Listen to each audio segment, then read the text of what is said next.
What's up, guys? It's me, Bjorn, and as you can see, we're inside of David Zaslav's office. And this is because, unfortunately, Justice League Dark has been canceled.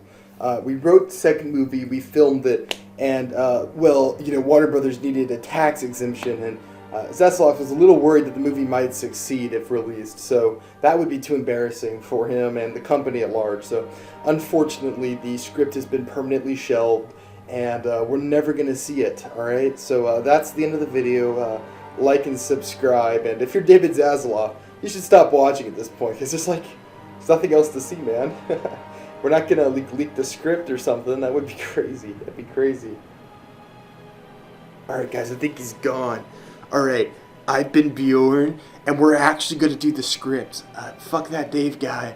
I don't even know who he is. Like, what? He made like Discovery Channel into like Ancient Aliens, the channel. Yeah, that was pretty badass, I won't lie, but we're just gonna do it anyway. Fuck that guy. Whatever. Alright, as y'all might have guessed, this is the Justice League Dark 2 introducing the characters video. We're going to be introducing some characters, specifically some Dark characters. A lot of characters for this movie. I'm not saying they're going to stick around for a long time, but there are a lot in here. And that is because this is part 1 of 2. Technically, part 2 of 3 if you really want to count the first one, but much like Suicide Squad 4 and 5, this is sort of a part 1 and a part 2. I'll go ahead and rip that Band-Aid off now. So this is the first part, which I'm calling Justice League Dark Elseworlds. And the next part will be Justice League Dark Upside Down Empire. I'll give you a nickel if you can guess what the villain for that one is. So, without further ado, let's introduce our characters. We've got our returning characters from the previous movie. We've got Xanadu, Madam Xanadu. Hello, Addie. You're not usually the dog interruption. It's unusual. Well, Madam Xanadu, we got Zatanna, we got Constantine, we got Dorothy Spinner, and we've got Element Girl. She's actually in this and is the main player. Oh, and Shade the Changing Man. Who could forget him? So yeah, that's it, right? I feel like there's one I'm forgetting. Dude, I'm so scatterbrained right now, you know? Like, all parts of my brain were just separated and scattered amongst everywhere.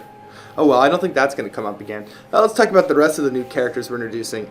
For those who haven't seen the end of the first one, I mean, go back and watch that. What are you doing? This is going to spoil everything, and you're going to have a bad time. But for those who have seen it, obviously, you know where the movie left off. So let's talk about the next characters. We've got Lex Luthor, technically inverse Lex Luthor. Consider the rest of these characters will all be inverse from the alternate universe revealed at the end of that last movie. The alternate universe we also saw in Suicide Squad 3. We've got the Evil Justice League from Suicide Squad 3 will appear in this movie in a flashback.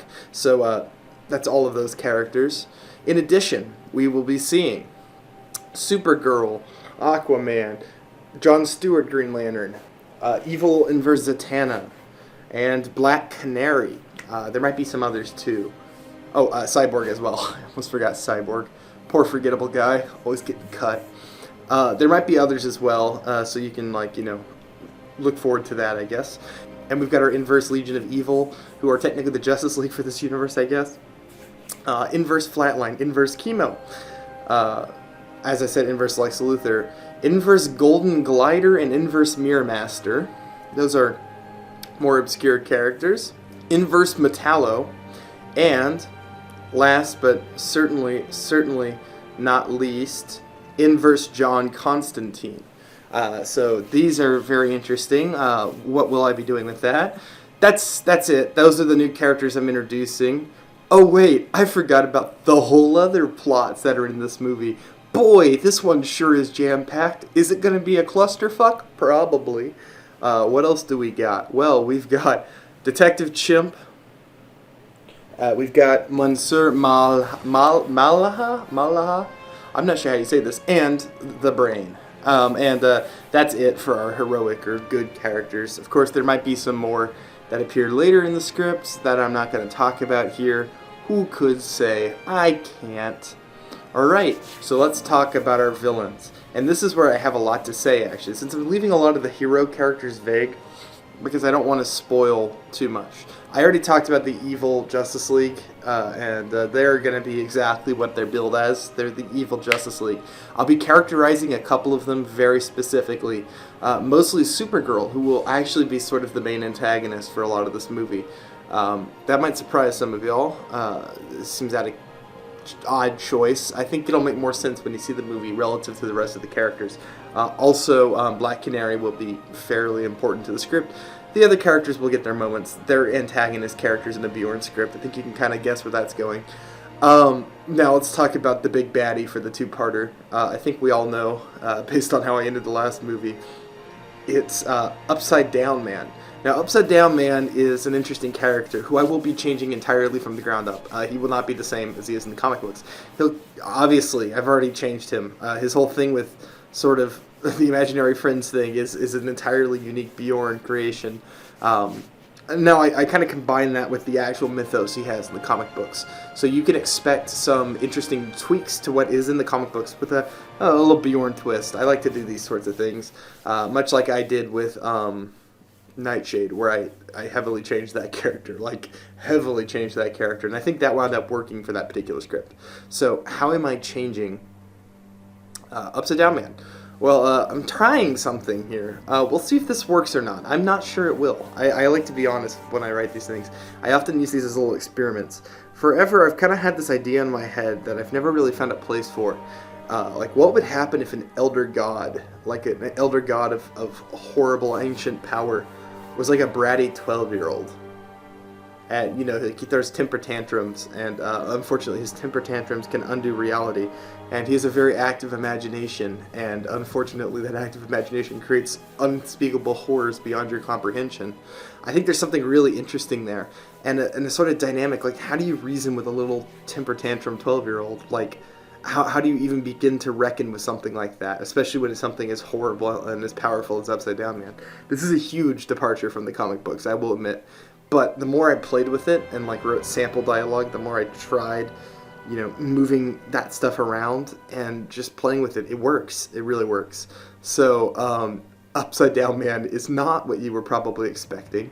We can already see a little teases and elements of it. I left it kind of open-ended at the end of the last movie because I wasn't sure I was going to go with this angle. So I left it like, I hinted at that, but I didn't like full and go for it. But we're going to full and go for it, I think. And if it doesn't work, oh well. This is fan fiction, man. This is what it's for. It's for me to try out ideas. If y'all didn't know, you're my guinea pigs, and I try out ideas, and I might wind up recycling into my own personal stuff down the line. So this is a very interesting swap up, right? Like it's one of the more unique twists on a character I've done. Like up there with like Flatline and Chemo, where I just like redesigned the character for some experiment I'm doing. Basically, and hopefully this will work out. I think antagonists are one of my favorite kinds of characters to write, and this one, oh boy, this one I've had some fun with. One of my better, if not my best, antagonists, I think. Obviously made an impact in his first appearance in the last movie, and he's going to continue to make an impact in this movie. He's not in this movie as much as you might think. This is a sort of an interim movie. He will mainly come into play in the third act, but he will appear intermittently throughout, specifically with the Dorothy character. So you guys can expect that. Now in the third one, which will be Upside Down Empire, and I think is going to end my DC thing. I've said that before, but I mean it this time. I'm probably done doing DC for a while, for a long while. I think I've kind of made my peace with that. But in the third one, he will be the main antagonist, like Nightshade was for 5 of Suicide Squad, and let's just say he does a lot in that movie, and it's good what he does, especially if you like suffering character moments and things like that I love personally. Like, but whatever. You guys can look forward to that. That's really all I have to say. There's no other villains in this movie. Oh my god. How could I forget the goat, or I guess I should say the gorilla, our antagonist for our secondary plot, Gorilla Grodd, as revealed at the end of the last movie. We are gonna make America Grodd again. Let's everyone get a round of applause for Gorilla Grodd, the big gorilla with psychic powers, one of 10 DC-adjacent gorilla villains, but arguably the best DC-adjacent gorilla villain. Oh my god, I love this guy. What does he do? He fights the Flash, the man who can run faster than the speed of light in time travel? Hell yeah.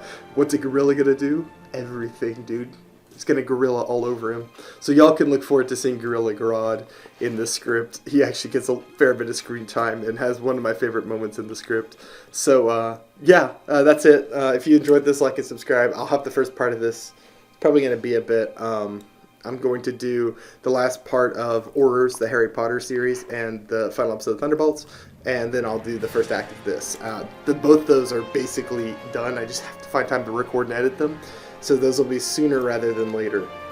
So you can look forward to them, because I think they both turned out pretty good, the endings for both of those, actually. I knew Thunderbolts would. I had that ending in mind from the beginning, but I did some reworking on Horrors, and so I was pleasantly surprised when that worked out. So if you're looking for something else to watch, Thunderbolts Act 2 here, and you can get prepared on that Harry Potter series. I know I haven't updated on that in a while, but that is going to be coming out soon, so if you haven't watched that or started it, you should definitely check it out. Alright, I've been Bjorn. I will see you in the next one. Goodbye, y'all.